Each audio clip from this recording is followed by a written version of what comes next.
மார்க்கெட்டில் இருக்கக்கூடிய ஒரு வால்யூம் ப்ரெஷர் அனலைஸ் பண்ணி எப்படி நம்ம ஒரு ட்ரேட் சக்ஸஸ்ஃபுல்லாக மேக் பண்ணுறது அப்படிங்கிறத இந்த வீடியோவில் நான் வந்து கிளியராக எக்ஸ்பிளைன் பண்ணி கொடுக்குறேன். நான் எடுத்த ட்ரேட்ஸ் வந்து பார்த்தீங்க அப்படின்னா March 6 பண்ணுது. ஸோ இந்த ட்ரேடுக்கான எக்ஸ்ப்ளனேஷன் நான் கொடுக்குறேன். ஓகேவா? அதை தாண்டி ப்ரீவியஸில் 21 Feb 20 Febலாம் நான் வந்து ட்ரேட் பண்ணியிருந்தேன். ஸோ அதுக்கான வீடியோஸுமே வந்துட்டு நான் மேக்ஸிமம் அப்லோட் பண்ண ட்ரை பண்ணுறேன். சரியா? சரி, எப்போவுமே மார்க்கெட்டுக்குள்ளே வந்ததுமே நம்ம ஃபர்ஸ்ட் பண்ணக்கூடிய விஷயம் ஒரு சார்ட்டை நம்ம சூஸ் பண்ணக்கூடிய விஷயங்கள். தென் அந்த சார்ட்டை சூஸ் பண்ணது போக market long term price action எந்த மாதிரி கொடுத்துட்ருக்காங்கிற ஒரு விஷயத்தை தெரிஞ்சுக்கணும். ஏன்னா 1 மினிட்ல ஒரு ட்ரெண்ட் சர்வைவலை நம்மளால் கிளியர் பண்ணிக்க முடியாது. ஸோ நம்ம வந்து என்ன பண்ணுறோம், 1 ஹவரில் மார்க்கெட் என்ன ப்ரெஷரில் இருக்குது, யாருடைய ட்ரெண்டில் இருக்குங்கிற விஷயத்தை தெரிஞ்சுக்கிறோம். ஓகேவா? அப்போது இந்த ஸ்பேஸில் நான் வந்துட்டு என்ன பண்ணுறேன்னா ஃபர்ஸ்ட் 1 மினிட்ல இருக்கக்கூடிய ரிஜெக்ஷன் ஏரியாஸை வந்து ட்ரா பண்ணிக்கிறேன்.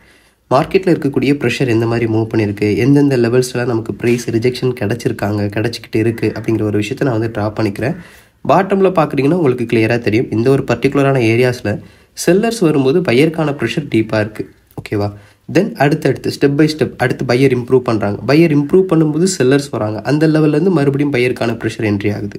ஸோ இந்த காமன் லெவல்ஸ் வந்து நான் ட்ரா பண்ணியிருக்கேன். அதாவது ஒரு பையர் இம்ப்ரூவ் ஆகிறதுக்கு ஒரு பையருடைய ப்ரெஷர் இம்ப்ரூவ் ஆகிட்டு இருக்கக்கூடிய டைமில் செல்லருக்கான ப்ரெஷர் வரும்போது அது எந்த அளவுக்கு பையர் ப்ரைஸ் ப்ரெஷர் நமக்கு டெவலப் பண்ணி கொண்டுட்டு போகுது, ப்ரைஸ் எந்த அளவுக்கு டீட்டெயிலாக இன்க்ரீஸ் ஆகுதுங்கிற ஒரு விஷயத்தை இந்த ஒரு 1 மினிட் சார்ட்டில் நான் மென்ஷன் பண்ணி தெரிஞ்சுக்கிட்டேன். தென் 1 ஹவரில் வந்து பார்த்தீங்கன்னா மேஜர் ப்ரெஷர் அப்படின்னு சொல்லும்போது நமக்கு செல்லருக்கு இருக்குது. அப்போது செல்லருக்கான ட்ரெண்டு செல்லருக்கான ப்ரெஷர்னு நம்ம அனலைஸ் பண்ணுறோம் அப்படின்னா ப்ரெசென்ட் டைம் கேண்டில் ப்ரெஷருமே நீங்கள் பார்த்தா தெரியும். பையருக்கான ப்ரெஷர் போகும்போது டாப்லேருந்து செல்லருக்கான என்ட்ரி வந்து நமக்கு கிடைக்குது. ப்ரீவியஸ் ஏரியாவை பொறுத்து காமன் லெவலில் நடந்துக்கிட்டு இருக்குது. ஓகேவா? அப்போது இந்த ஒரு லெவலில் செல்லருக்கான ப்ரெஷர் மார்க்கெட்டில் இருக்குது அப்படிங்கிற ஒரு விஷயத்தை நான் தெரிஞ்சுக்கிறேன். தென் இப்போ ப்ரெசென்ட் டைமில் நமக்கு டவுன் ட்ரெண்டுக்கான கேரக்டர் அனலைஸ் எடுத்தோம் அப்படின்னா அங்கே செல்லருக்கான மெஜாரிட்டியும் ப்ரெஷரும் அதிகமாக இருக்கும். அங்கே பையர்ஸ் வருவாங்க, கேண்டில் வைஸில் ஸ்ட்ராங்காக இருப்பாங்க, மூவிங்கில் வீக்காக இருப்பாங்க. மூவிங்கில் வீக்காக இருப்பாங்கன்னா அங்கே செல்லருக்கான மெஜாரிட்டி ப்ரெஷர் அதிகமாக இருக்குன்னு சொல்லும்போது செல்லர்ஸ் அடுத்தடுத்து நமக்கு மார்க்கெட்டில் என்ட்ரி கொடுத்துடுவாங்க. ஓகேவா?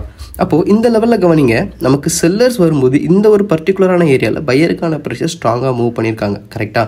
அப்போ நெக்ஸ்ட்டு வந்து செல்லருடைய மொமெண்டம் நமக்கு அதை பிரேக் பண்ணி எக்ஸிட் ஆயிருக்காங்க, கீழே நமக்கு ஃபார்வேர்ட் ஆயிருக்காங்க. அதாவது செல்லருக்கான ப்ரெஷர் நமக்கு இங்கே ட்ராப் ஆயிருக்கு. அப்போ இந்த ஒரு பர்டிகுலரான ஏரியாவில் செல்லருக்கான மெஜாரிட்டி பையரை பார்க்கிலும் ஸ்ட்ராங்காக இருந்திருக்கு. இந்த ஒரு ஏரியாவில் பையருக்கான ப்ரெஷர் அதிகம். ஸோ அதை பிரேக் பண்ணி நமக்கு இந்த லெவலில் செல்லர் எக்ஸிட் ஆயிருக்காங்க. ஸோ நெக்ஸ்ட் நமக்கு மார்க்கெட்டில் பார்க்குறோன்னு சொல்லும்போது இந்த ஒரு ஏரியாவில் செல்லருக்கான ப்ரெஷர் மார்க்கெட்டில் அதிகமாக இருக்கணும். ஏன்னா மெஜாரிட்டி வைஸில் நம்ம 1 ஹவரில் அனலைஸ் பண்ணிட்டோம். லாங் டேர்ம் ப்ரைஸ் அனலைஸை பொறுத்த வரைக்கும் செல்லருக்கான ப்ரெஷர் அங்கே அதிகமாக இருக்குது. ஓகேவா? அப்போ செல்லருக்கான ப்ரெஷர் அதிகமாக இருக்குது அப்படின்னா ப்ரெசென்ட் டைமில் நமக்கு ஆட் ஆகக்கூடிய ரன் ஆகக்கூடிய ஒரு இன்க்ரீஸ் பண்ணக்கூடிய வேல்யூவாக இருந்தாலும் சரி, டிக்ரீஸ் பண்ணக்கூடிய வேல்யூவாக இருந்தாலும் சரி, அங்கே நமக்கு இந்த ப்ரைஸ் வந்து ஆட் ஆகணும். அப்போ நமக்கு இங்கே ப்ரைஸ் இன்க்ரீஸ் ஆகுது, இந்த லெவலில் நமக்கு செல்லருக்கான ப்ரைஸ் வந்து என்ன ஆகணும், ஆட் ஆகணும். ஓகேவா? அப்போ நான் ட்ரேட் பண்ணிட்டேன். ட்ரேட் பண்ணும்போது நம்ம கவனிக்க வேண்டிய ஒரு விஷயம், ஒரு ட்ரேட் சக்ஸஸ்ஃபுல் ஆகிறதுக்கு 3 விஷயம் தேவை: பிரேக் அவுட், ரிஜெக்ஷன், ரிவர்சல். ஓகேவா? அப்போ நம்ம ஒரு மார்க் பண்ணுறோம், மார்க் பண்ண விஷயத்தை வந்து மார்க்கெட் பிரேக் பண்ணுறாங்க. இந்த பிரேக் பண்ணுற விஷயம் நம்ம லைன் பண்ண விஷயத்தில் ஒரு ரியாக்ஷன் நடக்கணும். சம்திங் லைக் ஒரு ரிஜெக்ஷன், ரிவர்சல், சம்திங் லைக். அப்போது அந்த பிரேக்குங்கிறது ஒரு ரியாக்ஷன் நடக்கிறதுக்காக நம்ம வைக்கக்கூடிய ஒரு ஏரியா. ஓகேவா? தென் உங்களுக்கு தேவையான ஒரு விஷயம் ரிஜெக்ஷன். இப்போ நான் ட்ராப் பண்ண இடத்துலேருந்து எனக்கு செல்லருக்கான ப்ரெஷர் இருக்குது, நீங்கள் பார்க்கும்போதே தெரியும். ஸோ செல்லருக்கான ப்ரெஷர் வைஸில் மார்க்கெட் இருக்குங்கிற விஷயம் நமக்கு தெரிஞ்சிடுச்சு. தென் டாப்லேருந்து புஷ் பண்ணக்கூடிய செல்லருக்கான மெஜாரிட்டி ப்ரெஷர் ஸ்ட்ராங்காக இருந்துச்சுன்னா அவங்க கேண்டில் ரிவர்ஸ் பண்ணுவாங்க, ப்ரைஸ் நமக்கு மறுபடியும் ட்ராப் ஆக ஆரம்பிக்கும். ஏன்னா மெஜாரிட்டி ப்ரெஷர் செல்லருக்கு இருக்குன்னு சொல்லும்போது நமக்கு ப்ரைஸ் வந்து ட்ராப் ஆகும். ஓகேவா? ஸோ அந்த ஹோப் நமக்கு இந்த லெவலில் ஒரு அனலைஸ் கொடுக்குது. செல் ட்ரேட் பண்ணுறோம், செல்லருக்கான ப்ரெஷர் இருக்குது. ஒரு ட்ரேட் பண்ணுறேன், நமக்கு ஒரு எப்படி சொல்லலாம், ஒரு ரிஸ்கில் நமக்கு பாசிட்டிவ் கொடுத்த மாதிரி தான் பாசிட்டிவ் கொடுக்குறாங்க. ஆனாலும் நமக்கான அனலைசிஸ் அதுக்கு அடுத்தடுத்து வரக்கூடிய கேண்டில்ஸில் கிளியராக தெரியுது. நமக்கு நல்ல ஒரு ஆன்சர் கொடுத்துட்டு இருக்குது. மார்க்கெட்டில் நம்ம எதிர்பார்த்த ப்ரெஷர் மெஜாரிட்டி செல்லருக்கு இருக்குன்னு சொல்லிட்டு நம்ம அனலைஸ் பண்ணிட்டு இருந்தோம். ஸோ அதுக்கான விஷயம் இங்கே கிளியராக இருக்குது. ஓகேவா? ஸோ நம்மளுடைய ட்ரேட் பாசிட்டிவ் அண்ட் தென் நம்மளுடைய கான்செப்ட் வைஸ்லேயுமே செல்லருக்கான ப்ரெஷர் இங்கே அதிகமாக இருக்குது. ட்ரேட் நம்ம கிளியராக போகிறோங்கிற பட்சத்தில் நல்ல ஒரு சக்ஸஸ்ஃபுல் ரேஷியோ. ஓகேவா? வால்யூம் ப்ரெஷருக்கு வந்துட்டு நம்ம டைம் ஃப்ரேம் 2 மினிட்ல வச்சுக்கணும். நான் 2 மினிட்ல வச்சுருந்தேன்னா எனக்கு இங்கே அக்யூரேட்டான பாசிட்டிவ் கிடச்சிருக்கும். நான் எடுத்தது வந்துட்டு சேம் கேண்டில் ப்ராஃபிட் ஆகுது. தென் நெக்ஸ்ட் கேண்டில் வர மாதிரி பார்க்குறேன். ஓகேவா? ஸோ இதுதான் ஒரு வால்யூம் ப்ரெஷரில் அனலைஸ் பண்ணி ட்ரேட் பண்ணுறதுக்கான மெத்தட்ஸ்.